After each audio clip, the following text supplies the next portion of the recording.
The Adventure of the Second Stain. I had intended The Adventure of the Abbey Grange to be the last of those exploits of my friend, Mr. Sherlock Holmes, which I should ever communicate to the public.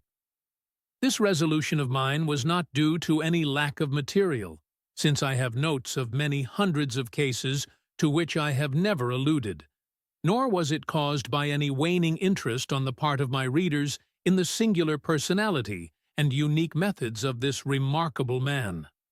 The real reason lay in the reluctance which Mr. Holmes has shown to the continued publication of his experiences. So long as he was in actual professional practice, the records of his successes were of some practical value to him. But since he has definitely retired from London and betaken himself to study and bee farming on the Sussex Downs, notoriety has become hateful to him, and he has peremptorily requested that his wishes in this matter should be strictly observed. It was only upon my representing to him that I had given a promise that The Adventure of the Second Stain should be published when the times were ripe, and pointing out to him that it is only appropriate that this long series of episodes should culminate in the most important international case which he has ever been called upon to handle, that I at last succeeded in obtaining his consent that a carefully guarded account of the incident should at last be laid before the public.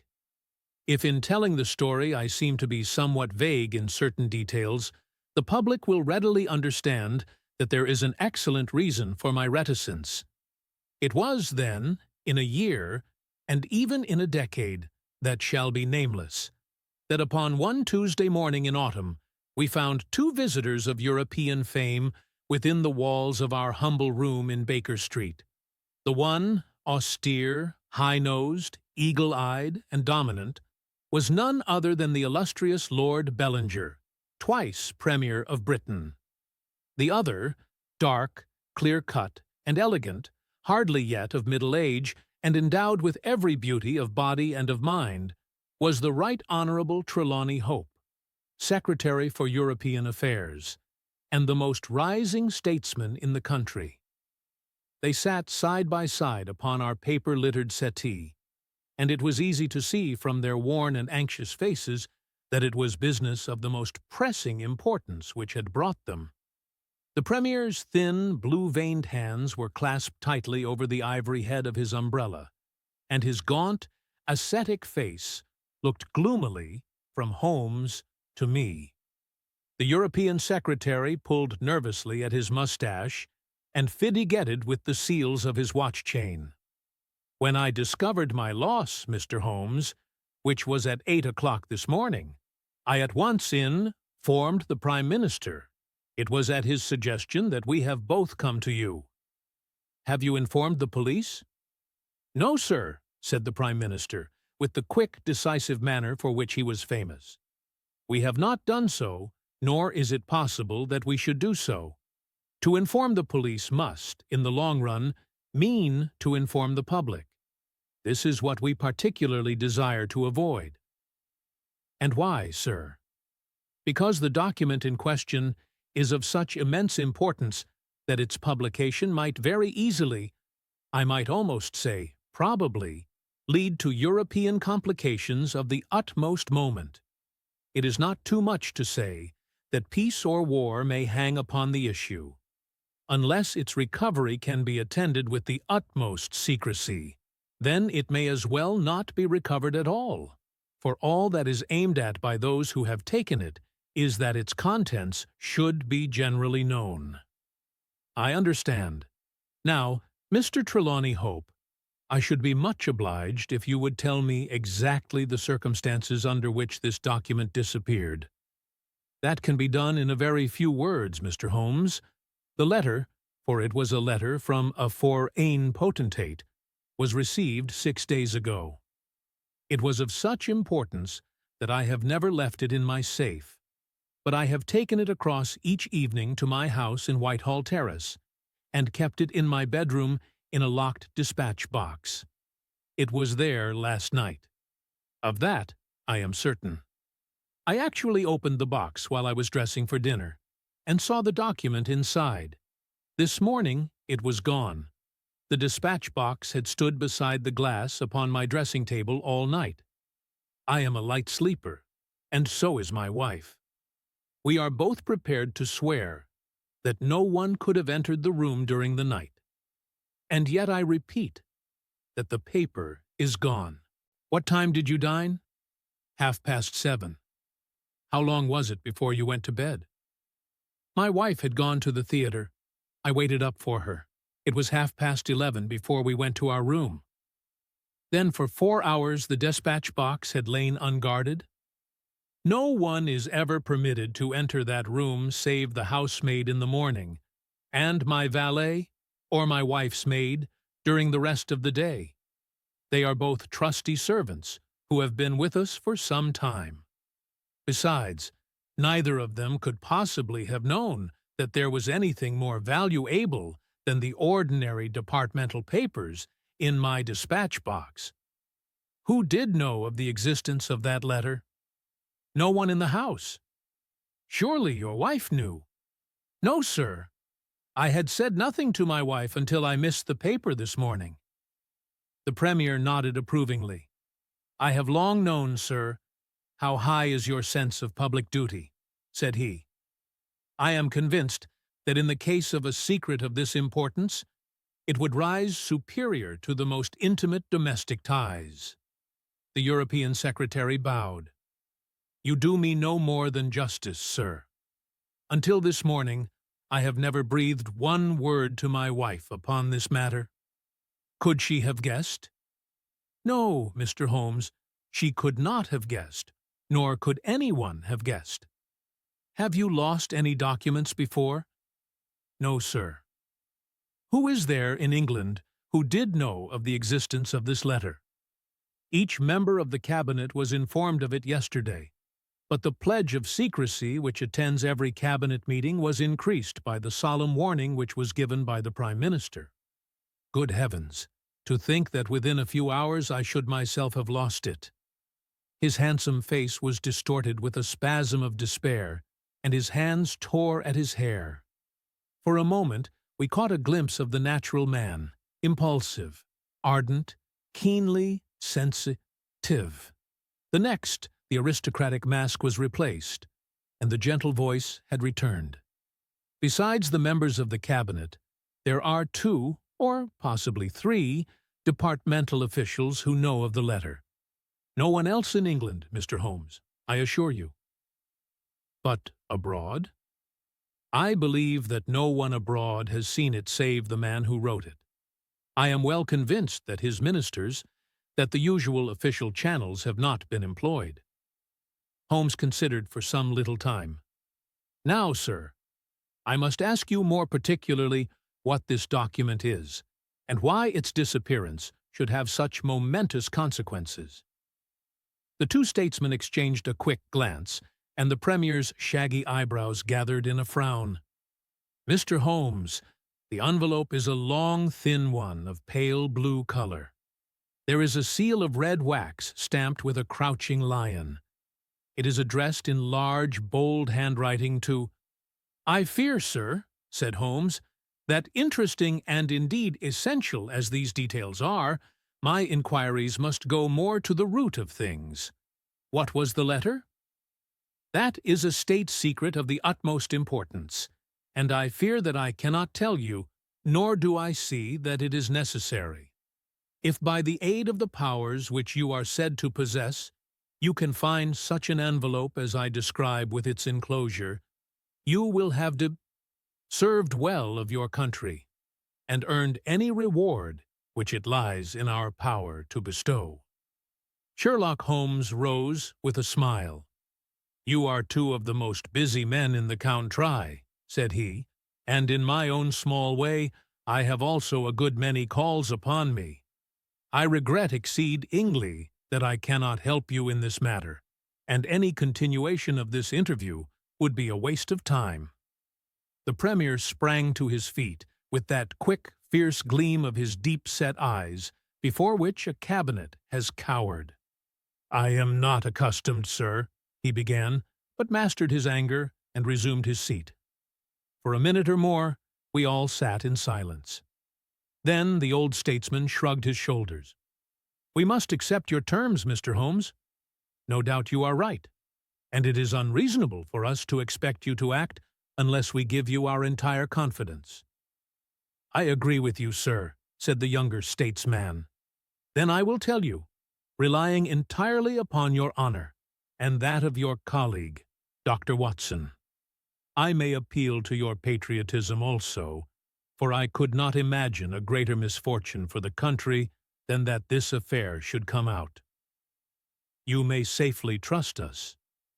The letter, then, is from a certain foreign potentate who has been ruffled by some recent colonial developments of this country. It has been written hurriedly and upon his own responsibility entirely. Inquiries have shown that his ministers know nothing of the matter.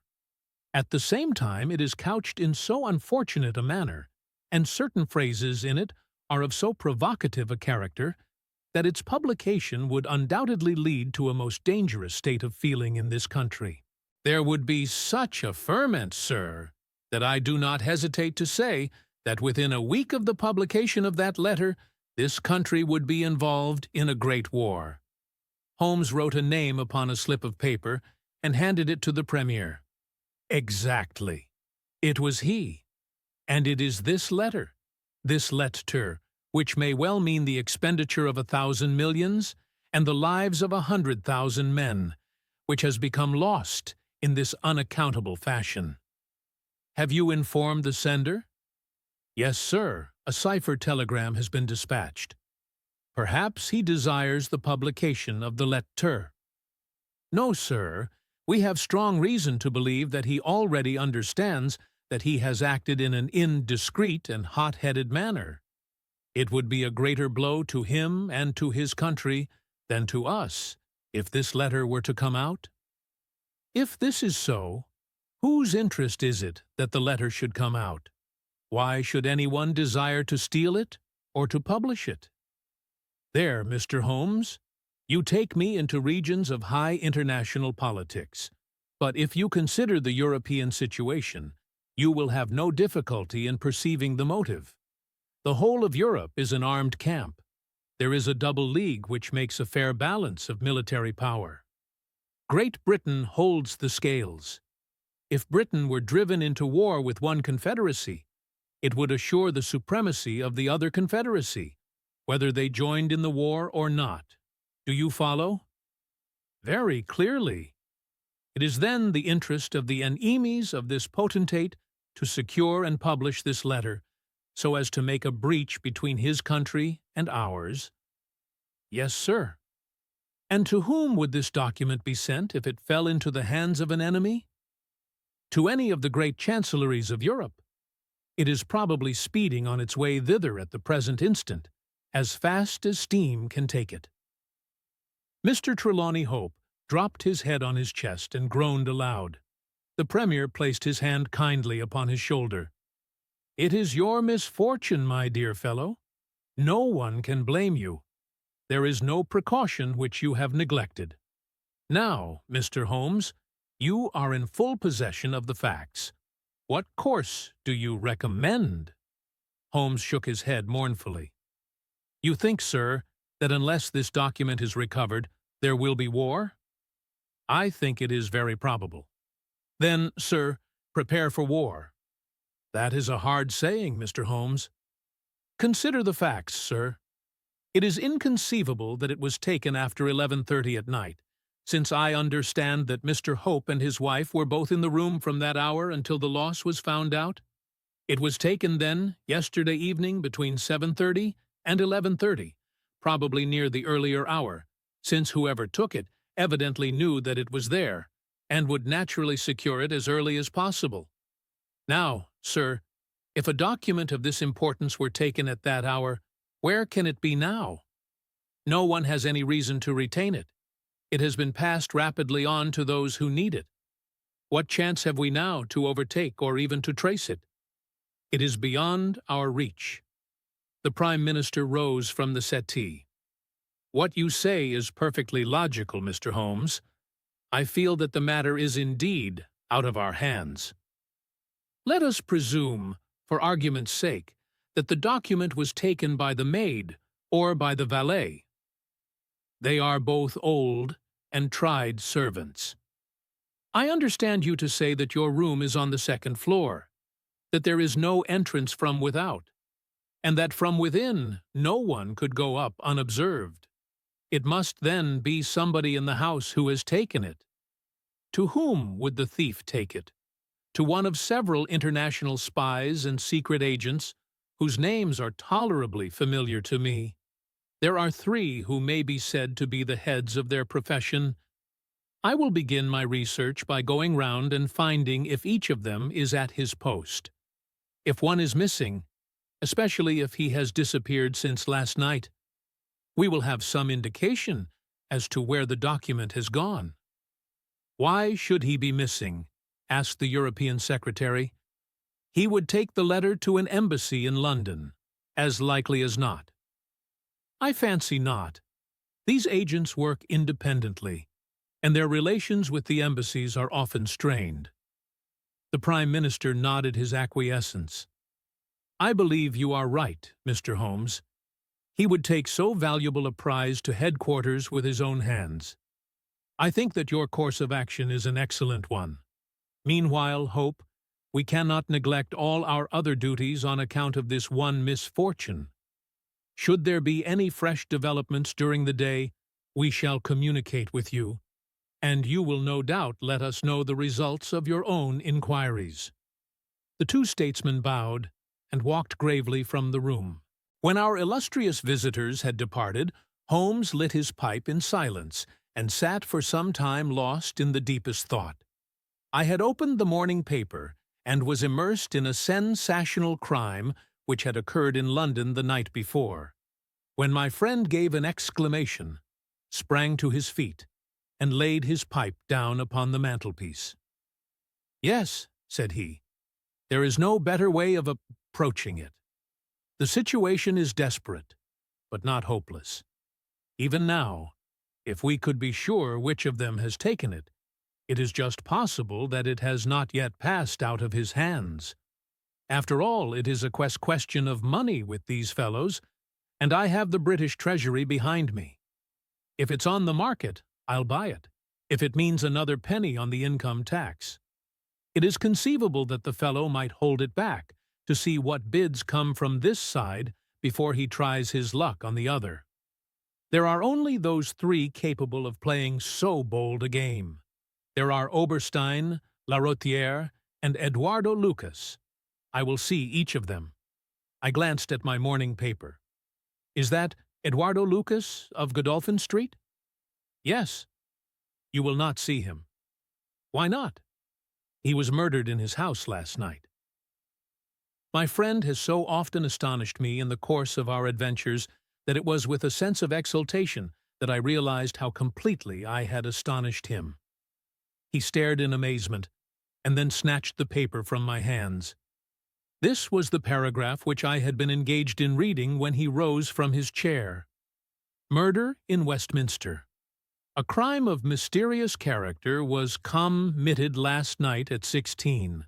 Godolphin Street, one of the old-fashioned and secluded rows of 18th-century houses which lie between the river and the Abbey, almost in the shadow of the great tower of the Houses of Parliament. This small but select mansion has been inhabited for some years by Mr. Eduardo Lucas, well known in society circles both on account of his charming personality and because he has the well-deserved reputation of being one of the best amateur tenors in the country. Mr. Lucas is an unmarried man, 34 years of age, and his establishment consists of Mrs. Pringle, an elderly housekeeper, and of Mitt Tunn, his valet. The former retires early and sleeps at the top of the house. The valet was out for the evening, visiting a friend at Hammersmith. From 10 o'clock onwards, Mr. Lucas had the house to himself.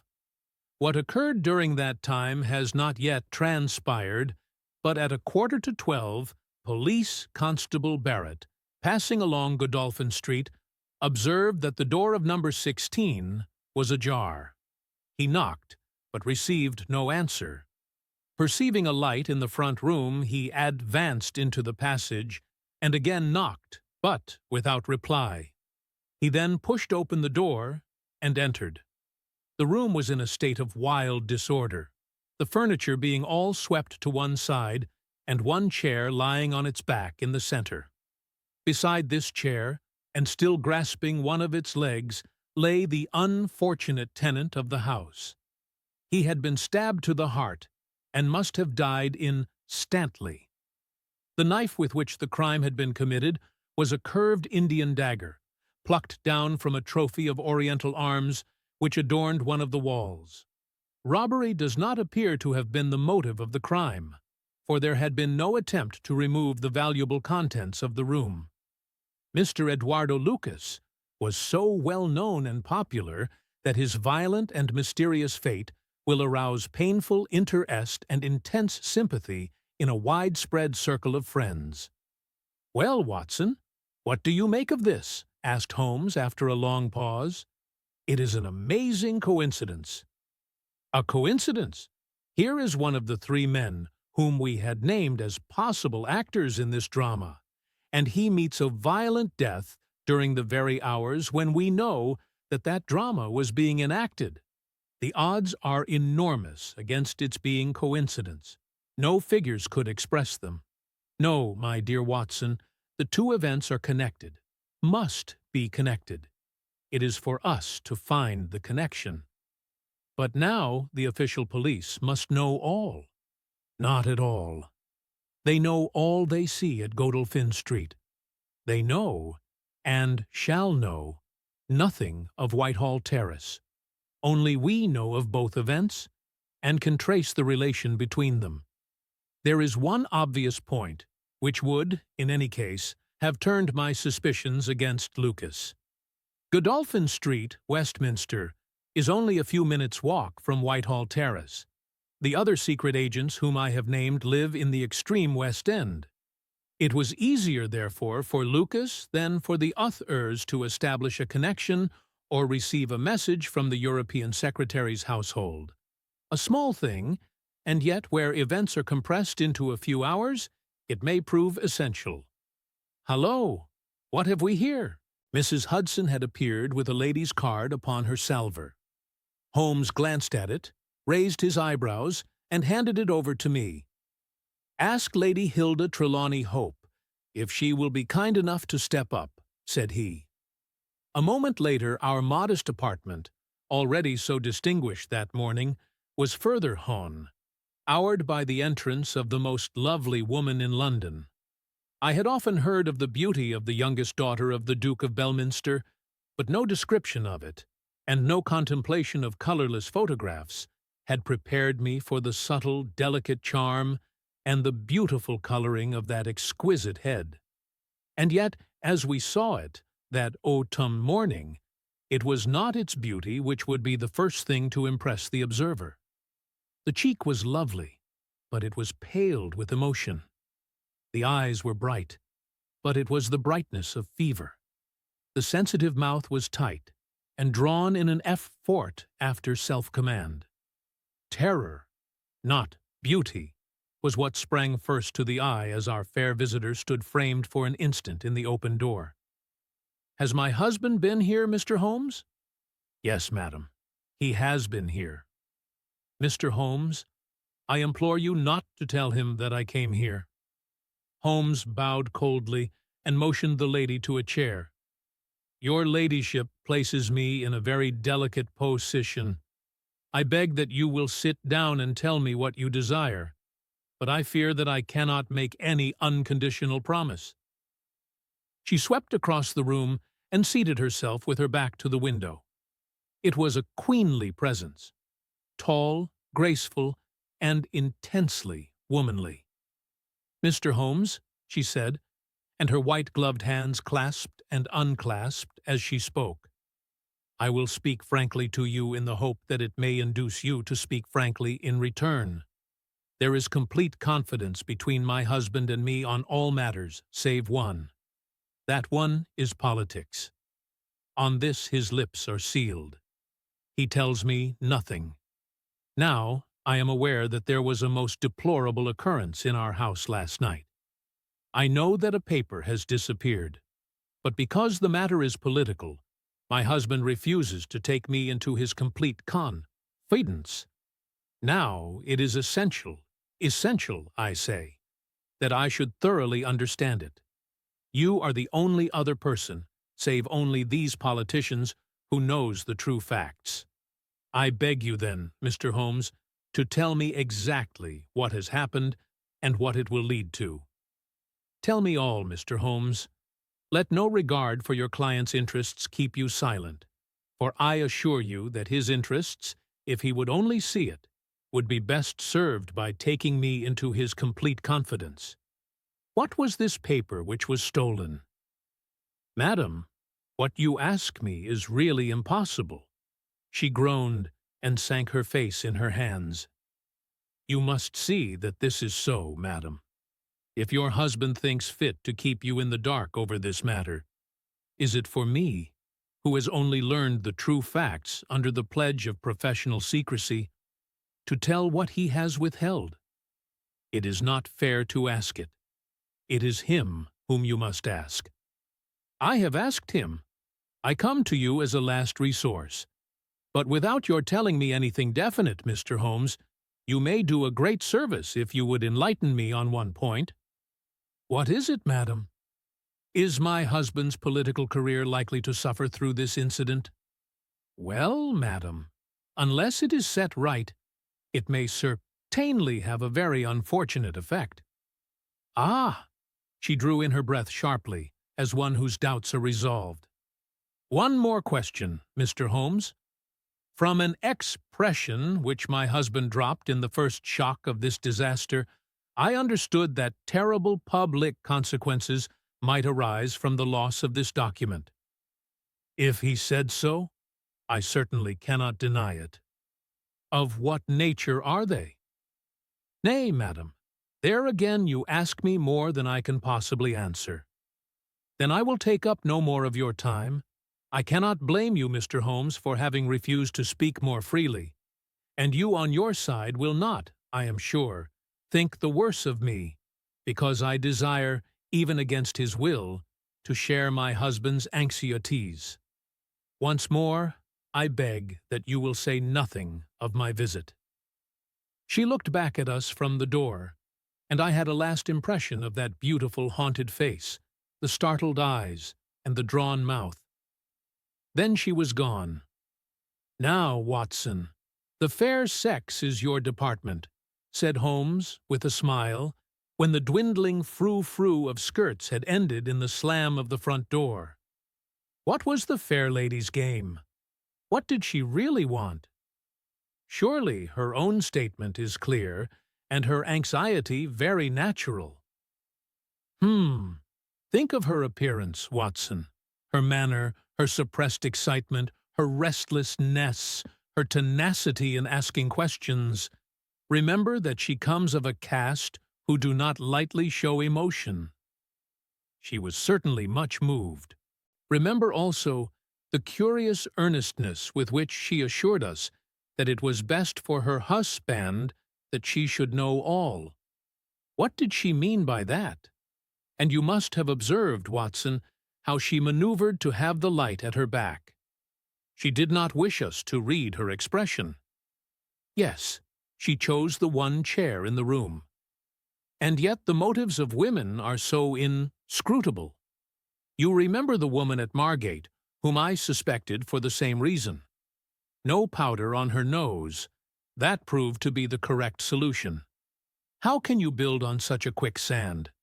Their most trivial action may mean volumes, or their most extraordinary conduct may depend upon a hairpin or a curling tongs. Good morning, Watson. You are off? Yes. I will while away the morning at Godolphin Street with our friends of the regular establishment. With Eduardo Lucas lies the solution of our problem, though I must admit that I have not an inkling as to what form it may take. It is a capital mistake to theorize in advance of the facts. Do you stay on guard, my good Watson, and receive any fresh visitors. I'll join you at lunch, if I am able." All that day, and the next, Holmes was in a mood which his friends would call taciturn, and others morose. He ran out and ran in, smoked incessantly, played snatches on his violin, sank into reveries, devoured sandwiches at irregular hours, and hardly answered the casual questions which I put to him. It was evident to me that things were not going well with him or his quest. He would say nothing of the case, and it was from the papers that I learned the particulars of the inquest, and the heir rest with the subsequent release of John Mitten, the valet of the deceased. The coroner's jury brought in the obvious willful murder, but the parties remained as unknown as ever. No motive was suggested. The room was full of articles of value, but none had been taken. The dead man's papers had not been tampered with. They were carefully examined, and showed that he was a keen student of international politics, an indefatigable gossip, a remarkable linguist, and an untiring letter-writer. He had been on intimate terms with the leading politicians of several countries, but nothing sensational was discovered among the documents which filled his drawers. As to his relations with women, they appeared to have been promiscuous, but superficial. He had many acquaintances among them, but few friends, and no one whom he loved. His habits were regular, his conduct inoffensive. His death was an absolute mystery, and likely to remain so. As to the arrest of John Mitten, the valet, it was a counsel of despair as an alternative to absolute inaction, but no case could be sustained against him. He had visited friends in Hammersmith that night. The alibi was complete. It is true that he started home at an hour which should have brought him to Westminster before the time when the crime was discovered, but his own explanation that he had walked part of the way seemed probable enough in view of the fineness of the night. He had actually arrived at 12 o'clock, and appeared to be overwhelmed by the unexpected tragedy. He had always been on good terms with his master.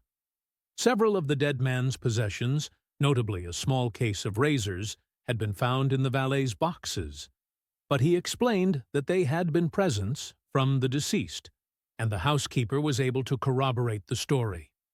Mitten had been in Lucas's employment for 3 years. It was noticeable that Lucas did not take Mitten on the continent with him.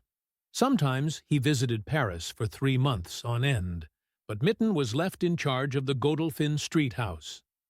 As to the housekeeper, she had heard nothing on the night of the crime. If her master had a visitor, he had himself admitted him. So for 3 mornings the mystery remained, so far as I could follow it in the papers. If Holmes knew more, he kept his own counsel, but, as he told me that Inspector Lestrade had taken him into his confidence in the case, I knew that he was in close touch with every development. Upon the 4th day, there appeared a long telegram from Paris, which seemed to solve the whole question.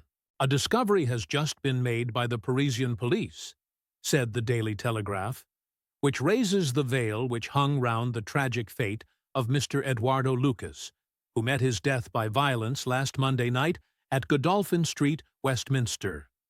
Our readers will remember that the deceased gentleman was found stabbed in his room, and that some suspicion attached to his valet, but that the case broke down on an alibi.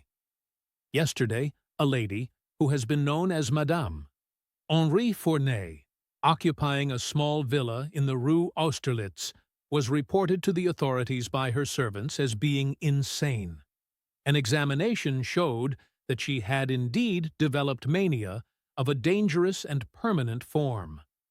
On inquiry, the police have discovered that Madame Henri Fournay only returned from a journey to London on Tuesday last, and there is evidence to connect her with the crime at Westminster. A comparison of photographs has proved conclusively that Monsieur Henri Fournay and Eduardo Lucas were really one and the same person, and that the deceased had for some reason lived a double life in London and Paris. Madame Fournay, who is of Creole origin, is of an extremely excitable nature, and has suffered in the past from attacks of jealousy which have amounted to frenzy. It is conjectured that it was in one of these that she committed the terrible crime, which has caused such a sensation in London.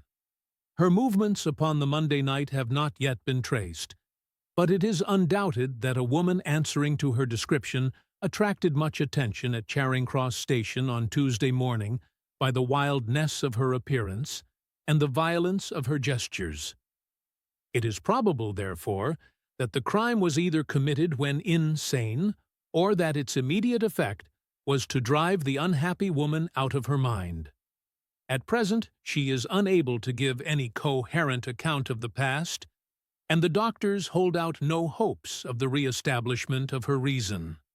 There is evidence that a woman, who might have been Madame Fournay, was seen for some hours on Monday night watching the house in Godolphin Street. What do you think of that, Holmes? I had read the account aloud to him while he finished his breakfast.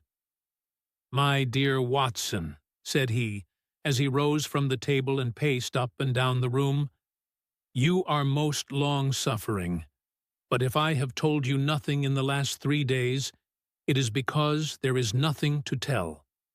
Even now, this report from Paris does not help us much. Surely it is final as regards the man's death?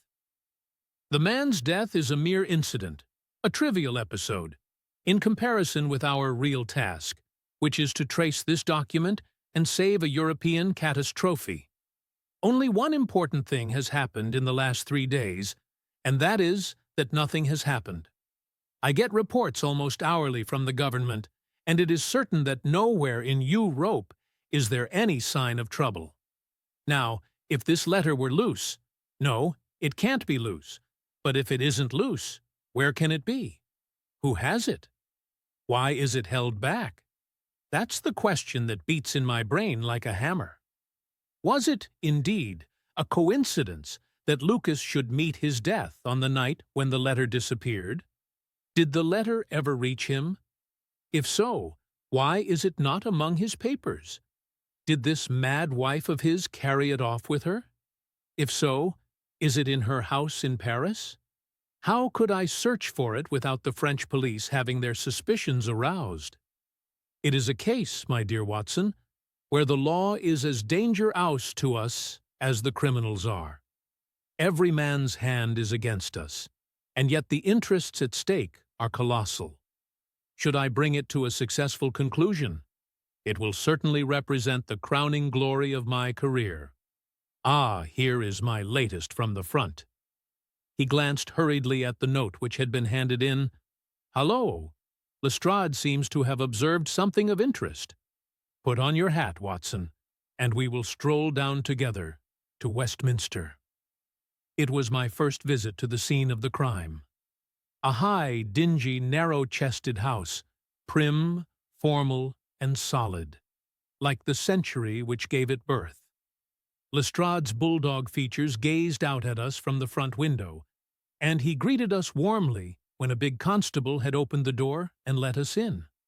The room into which we were shown was that in which the crime had been committed, but no trace of it now remained, save an ugly, irregular stain upon the carpet.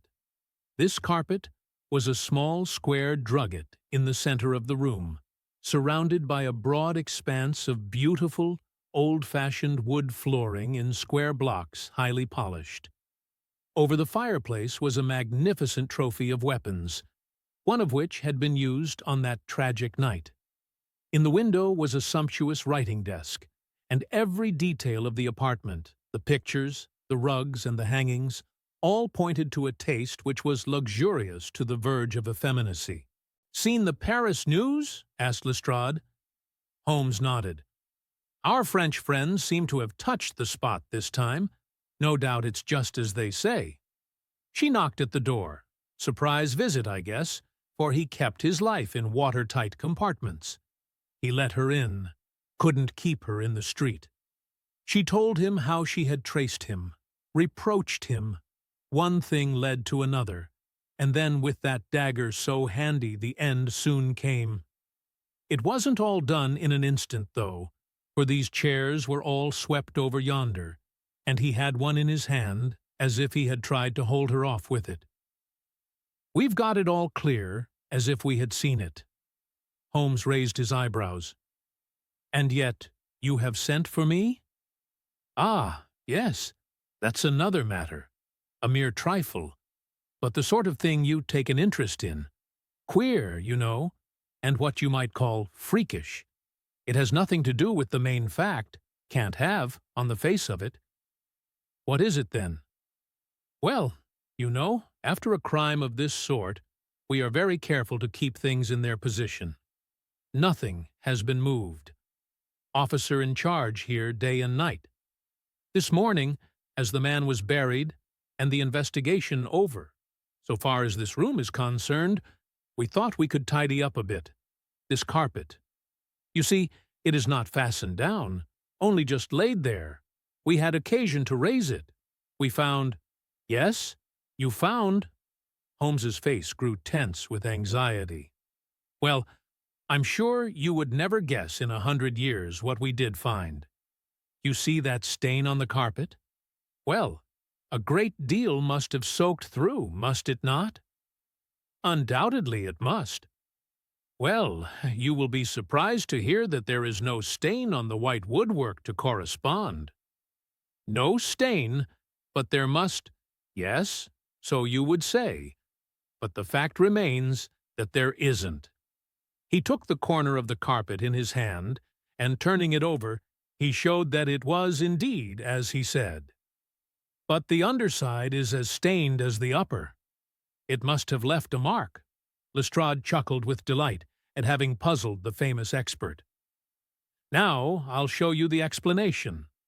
There is a second stain, but it does not correspond with the other. See for yourself. As he spoke, he turned over another portion of the carpet, and there, sure enough, was a great crimson spill upon the square white facing of the old-fashioned floor. What do you make of that, Mr. Holmes? Why, it is simple enough. The two stains did correspond, but the carpet has been turned round. As it was square and unfastened, it was easily done.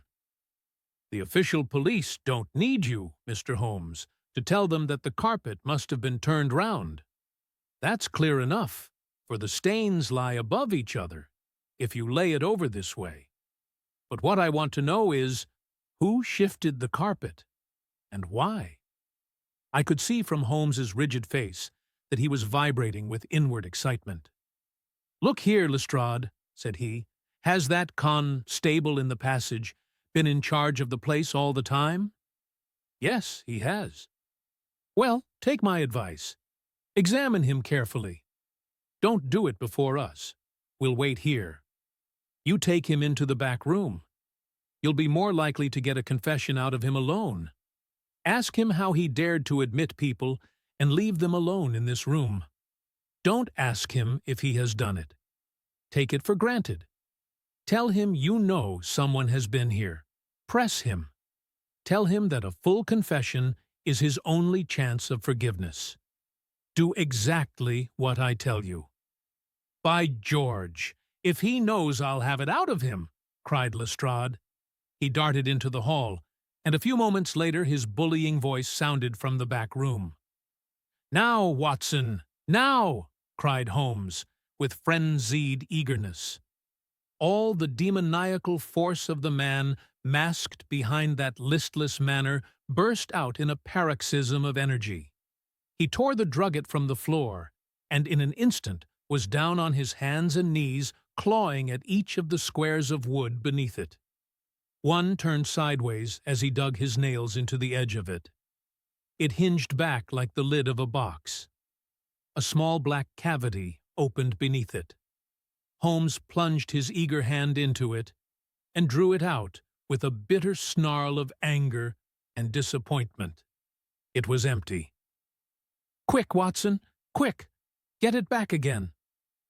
The wooden lid was replaced, and the drugget had only just been drawn straight when Lestrade's voice was heard in the passage. He found Holmes leaning languidly against the mantelpiece, resigned and patient, endeavoring to conceal his irrepressible yawns. "Sorry to keep you waiting, Mr. Holmes. I can see that you are bored to death with the whole affair. Well, he has confessed, all right. Come in here, Macpherson. Let these gentlemen hear of your most inexcusable conduct." The big constable, very hot and penitent, sidled into the room. "I meant no harm, sir, I'm sure. The young woman came to the door last evening, mistook the house. She did. And then we got talking. It's lonesome when you're on duty here all day." "Well, what happened then?" "She wanted to see where the crime was done. Had read about it in the papers," she said. "She was a very respectable, well-spoken young woman, sir, and I saw no harm in letting her have a peep. When she saw that mark on the carpet, down she dropped on the floor, and lay as if she were dead. I ran to the back and got some water, but I could not bring her to.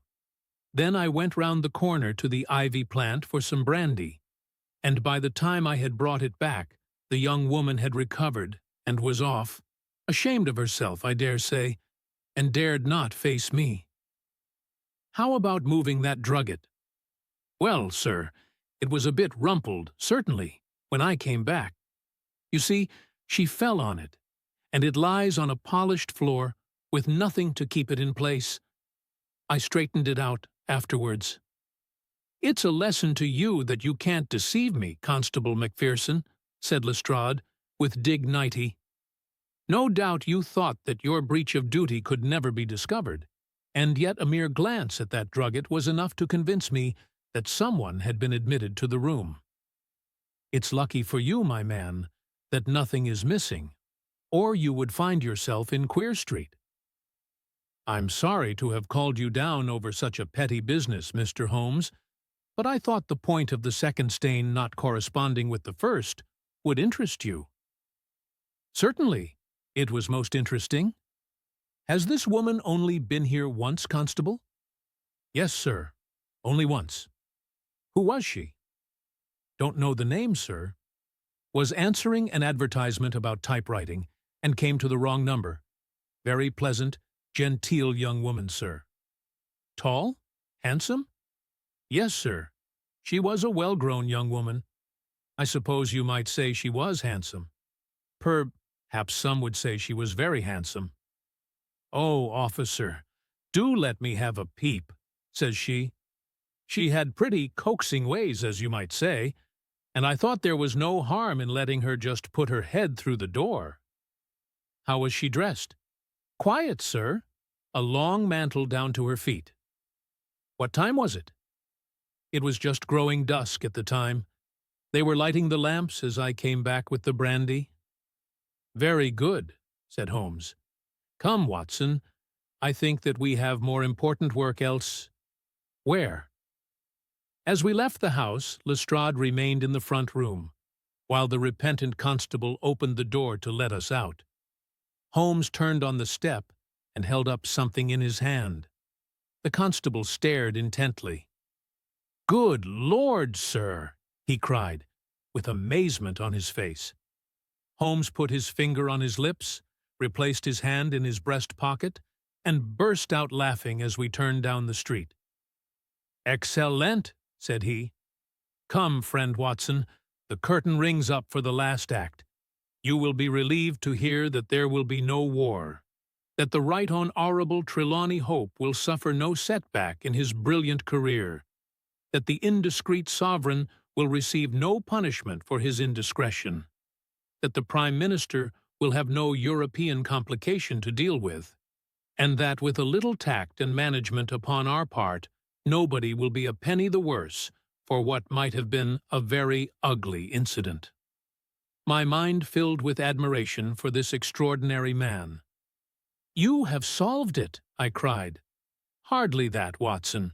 There are some points which are as dark as ever, but we have so much that it will be our own fault if we cannot get the rest.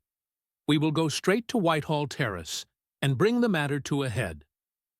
When we arrived at the residence of the European Secretary, it was for Lady Hilda Trelawney Hope that Sherlock Holmes inquired. We were shown into the morning room. "Mr. Holmes," said the lady, and her face was pink with her indignation, "this is surely most unfair and ungenerous upon your part. I desired, as I have explained, to keep my visit to you a secret, lest my husband should think that I was intruding into his affairs. And yet you compromise me by coming here, and so showing that there are business relations between us. Unfortunately, madam, I had no possible alternative. I have been commissioned to recover this immensely important paper. I must therefore ask you, madam, to be kind enough to place it in my hands." The lady sprang to her feet, with the color all dashed in an instant from her beautiful face. Her eyes glazed, she tottered. I thought that she would faint. Then, with a grand effort, she rallied from the shock, and a supreme astonishment and indignation chased every other expression from her features. You insult me, Mr. Holmes. Come, come, madam, it is useless. Give up the letter." She darted to the bell. "The butler shall show you out. Do not ring, Lady Hilda. If you do, then all my earnest efforts to avoid a scandal will be frustrated. Give up the letter, and all will be set right. If you will work with me, I can arrange everything. If you work against me, I must expose you." She stood grandly defiant, a queenly figure, her eyes fixed upon his as if she would read his very soul. Her hand was on the bell, but she had forborne to ring it. "You are trying to frighten me. It is not a very manly thing, Mr. Holmes, to come here and browbeat a woman. You say that you know something. What is it that you know?" "Pray sit down, madam. You will hurt yourself there if you fall. I will not speak until you sit down." "Thank you. I give you 5 minutes, Mr. Holmes." "One is enough, Lady Hilda. I know of your visit to Eduardo Lucas, of your giving him this document, of your ingenious return to the room last night, and of the manner in which you took the letter from the hiding-place under the carpet." She stared at him with an ashen face and gulped twice before she could speak. "You are mad, Mr. Holmes. You are mad," she cried, at last. He drew a small piece of cardboard from his pocket. It was the face of a woman cut out of a portrait. "I have carried this because I thought it might be useful," said he. "The policeman has recognized it." She gave a gasp, and her head dropped back in the chair. "Come, Lady Hilda. You have the letter. The matter may still be adjusted. I have no desire to bring trouble to you. My duty ends when I have returned the lost letter to your husband. Take my advice and be frank with me. It is your only chance." Her courage was admirable. Even now she would not own defeat. "I tell you again, Mr. Holmes, that you are under some absurd illusion." Holmes rose from his chair. "I am sorry for you, Lady Hilda. I have done my best for you. I can see that it is all in vain." He rang the bell. The butler entered. "Is Mr. Trelawney Hope at home?" "He will be home, sir, at 1:45. Holmes glanced at his watch. "Still 1/4 of an hour," said he. "Very good. I shall wait." The butler had hardly closed the door behind him when Lady Hilda was down on her knees at Holmes's feet, her hands outstretched, her beautiful face upturned and wet with her tears. "Oh, spare me, Mr. Holmes! Spare me!" she pleaded, in a frenzy of supplication. "For heaven's sake, don't tell him. I love him so. I would not bring one shadow on his life, and this I know would break his noble heart." Holmes raised the lady. "I am thankful, madam, that you have come to your senses even at this last moment. There is not an instant to lose. Where is the letter?" She darted across to a writing desk, unlocked it, and drew out a long blue envelope. "Here it is, Mr. Holmes. Would to heaven I had never seen it." "How can we return it?" Holmes muttered. "Quick, quick, we must think of some way. Where is the dispatch box?" "Still in his bedroom." "What a stroke of luck! Quick, madam, bring it here." A moment later, she had appeared with a red flat box in her hand. "How did you open it before?" "You have a duplicate key?" "Yes, of course you have." "Open it!" From out of her bosom, Lady Hilda had drawn a small key. The box flew open. It was stuffed with papers. Holmes thrust the blue envelope deep down into the heart of them, between the leaves of some other document. The box was shut, locked, and returned to the bedroom. "Now we are ready for him," said Holmes. "We have still 10 minutes. I am going far to screen you, Lady Hilda. In return, you will spend the time in telling me frankly the real meaning of this extraordinary affair."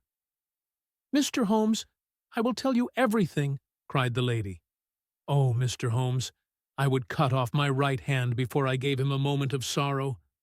There is no woman in all London who loves her husband as I do, and yet, if he knew how I have acted, how I have been compelled to act, he would never forgive me. For his own honor stands so high that he could not forget or pardon a lapse in another. Help me, Mr. Holmes. My happiness, his happiness, our very lives are at stake. Quick, madam, the time grows short." "It was a letter of mine, Mr. Holmes, an indiscreet letter written before my marriage.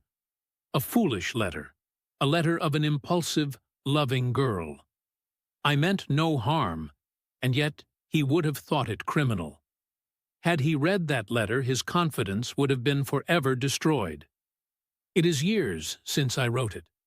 I had thought that the whole matter was forgotten. Then, at last, I heard from this man, Lucas, that it had passed into his hands, and that he would lay it before my husband. I implored his mercy. He said that he would return my letter if I would bring him a certain document which he described in my husband's dispatch box. He had some spy in the office who had told him of its existence. He assured me that no harm could come to my husband. Put yourself in my position, Mr. Holmes. What was I to do? Take your husband into your confidence. I could not, Mr. Holmes. I could not.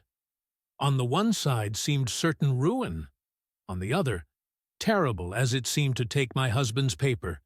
Still, in a matter of politics, I could not understand the consequences, while in a matter of love and trust, they were only too clear to me. I did it, Mr. Holmes. I took an impression of his key. This man, Lucas, furnished a duplicate. I opened his dispatch box, took the paper, and conveyed it to Godolphin Street. What happened there, madam? I tapped at the door as agreed. Lucas opened it. I followed him into his room, leaving the hall door ajar behind me, for I feared to be alone with the man. I remember that there was a woman outside as I entered. Our business was soon done. He had my letter on his desk. I handed him the document. He gave me the letter. At this instant, there was a sound at the door. There were steps in the passage. Lucas quickly turned back the drugget, thrust the document into some hiding place there, and covered it over. What happened after that is like some fearful dream. I have a vision of a dark, frantic face, of a woman's voice which screamed in French, "My waiting is not in vain. At last, I have found you with her." There was a savage struggle. I saw him with a chair in his hand. A knife gleamed in hers. I rushed from the horrible scene, ran from the house, and only next morning in the paper did I learn the dreadful result. That night I was happy, for I had my letter, and I had not seen yet what the future would bring. It was the next morning that I realized that I had only exchanged one trouble for another. My husband's anguish at the loss of his paper went to my heart. I could hardly prevent myself from there, and then kneeling down at his feet and telling him what I had done. But that again would mean a confession of the past. I came to you that morning in order to understand the full enormity of my offense. From the instant that I grasped it, my whole mind was turned to the one thought of getting back my husband's paper. It must still be where Lucas had placed it, for it was concealed before this dreadful woman entered the room. If it had not been for her coming, I should not have known where his hiding place was. How was I to get into the room? For 2 days I watched the place, but the door was never left open. Last night I made a last attempt. What I did, and how I succeeded, you have already learned. I brought the paper back with me, and thought of destroying it since I could see no way of returning it, without confessing my guilt to my husband. Heavens, I hear his step upon the stair. The European secretary burst excitedly into the room. "Any news, Mr. Holmes? Any news?" he cried. "I have some hopes." "Ah, thank heaven!" His face became radiant. "The Prime Minister is lunching with me. May he share your hopes? He has nerves of steel, and yet I know that he has hardly slept since this terrible event. Jacobs, will you ask the Prime Minister to come up? As to you, dear, I fear that this is a matter of politics. We will join you in a few minutes in the dining room." The Prime Minister's manner was subdued, but I could see by the gleam of his eyes and the twitch-ings of his bony hands that he shared the excitement of his young colleague. "I understand that you have something to report, Mr. Holmes?" "Purely negative, as yet," my friend answered. "I have inquired at every point where it might be, and I am sure that there is no danger to be apprehended. But that is not enough, Mr. Holmes. We can not live forever on such a volcano. We must have something definite. I am in hopes of getting it. That is why I am here. The more I think of the matter, the more convinced I am that the letter has never left this house." "Mr. Holmes, if it had, it would certainly have been public by now. But why should anyone take it in order to keep it in his house? I am not convinced that anyone did take it. Then how could it leave the dispatch box? I am not convinced that it ever did leave the dispatch box. Mr. Holmes, this joking is very ill-timed. You have my assurance that it left the box. Have you examined the box since Tuesday morning?" "No, it was not necessary." "You may conceivably have overlooked it." "Impossible, I say." "But I am not convinced of it. I have known such things to happen. I presume there are other papers there. Well, it may have got mixed with them. It was on the top. Someone may have shaken the box and displaced it." "No, no. I had everything out." "Surely it is easily decided, Hope," said the Premier. "Let us have the dispatch box brought in." The secretary rang the bell. "Jacobs, bring down my dispatch box. This is a farcical waste of time. But still, if nothing else will satisfy you, it shall be done. Thank you. Cobbs. Put it here. I have always had the key on my watch chain. Here are the papers, you see. Letter from Lord Merrow. Report from Sir Charles Hardy. Memorandum from Belgrade. Note on the Russo-German grain taxes. Letter from Madrid. Note from Lord Flowers. Good heavens! What is this? Lord Bellinger! Lord Bellinger! The Premier snatched the blue envelope from his hand. "Yes, it is it, and the letter is intact. Hope, I congratulate you." "Thank you. Thank you. What a weight from my heart. But this is inconceivable. Impossible. Mr. Holmes, you are a wizard, a sorcerer. How did you know it was there?" "Because I knew it was nowhere else." "I cannot believe my eyes." He ran wildly to the door. "Where is my wife? I must tell her that all is well. Hilda! Hilda!" We heard his voice on the stairs. The Premier looked at Holmes with twinkling eyes. "Come, sir," said he. "There is more in this than meets the eye. How came the letter back in the box?" Holmes turned away, smiling from the keen scrutiny of those wonderful eyes. "We also have our diplomatic secrets," said he, and picking up his hat, he turned to the door.